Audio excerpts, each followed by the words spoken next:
Hi everybody, I'm here on the beautiful what's called Scott's View, which is a view across to the Eildon Hills there on a bright sunny day.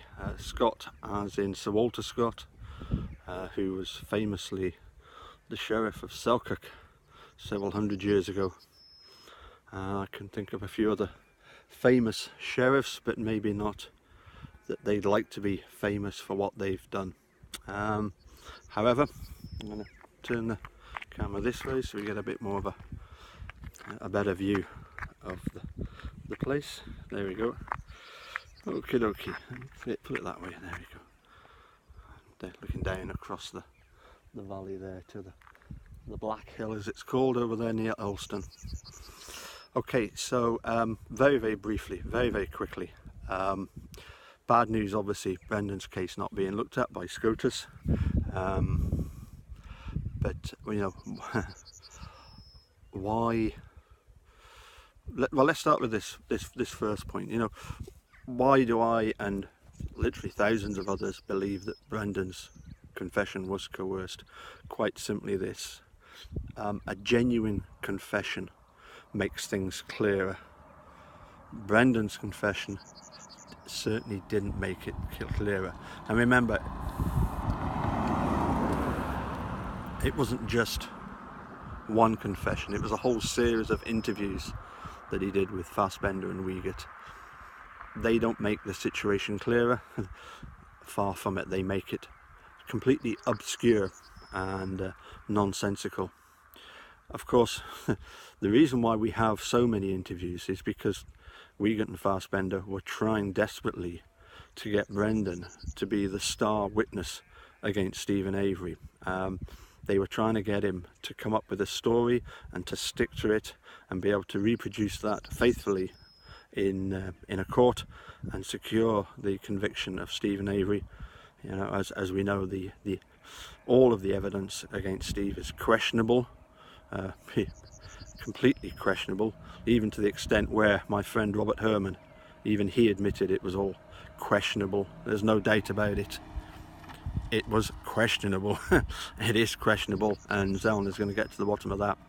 But the whole purpose of the exercise was purely to get, as I say, Brendan to be the star witness against Steve. They completely failed. Of course, the whole idea was that he would take a bargain and he would testify, and therefore he would possibly get a lighter sentence, the plea bargain.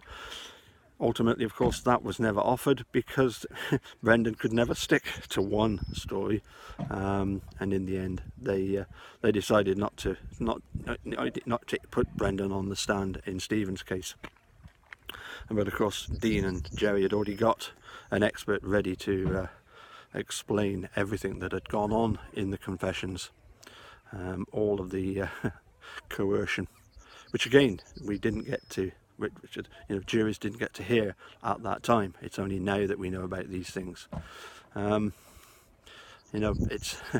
reminds me a little bit about the fact that obviously in '85, when Steve was convicted the first time, I'm sure that the Sheriff's Department thought that he would want early release by saying, oh look, I did it, and get out after maybe 8 to 10 years, and that didn't happen.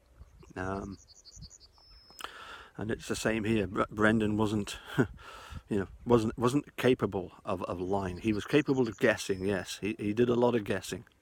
The other thing to bear in mind, of course, is that when they started picking on Brendan, they did so from the point of view that, telling him that Stephen was going to rat on him and say that it was all his fault, that everybody at the Sheriff's Department thought that Brendan was guilty as hell, and this is one of the reasons why they persuaded him to try and start making up the things that he did.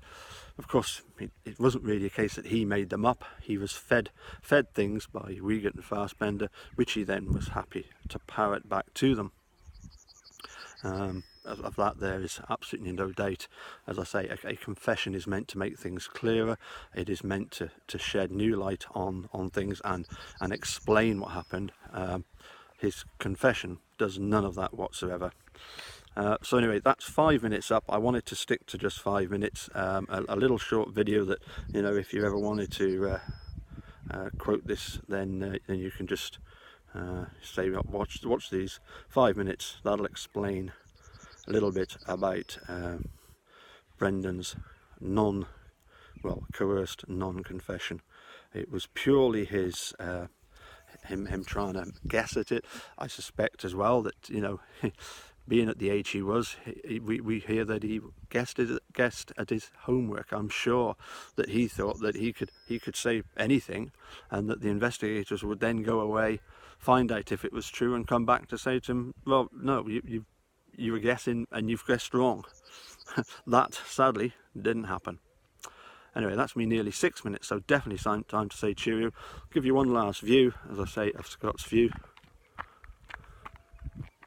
over there, and there's down in the valley. Catch you again soon. Bye for now.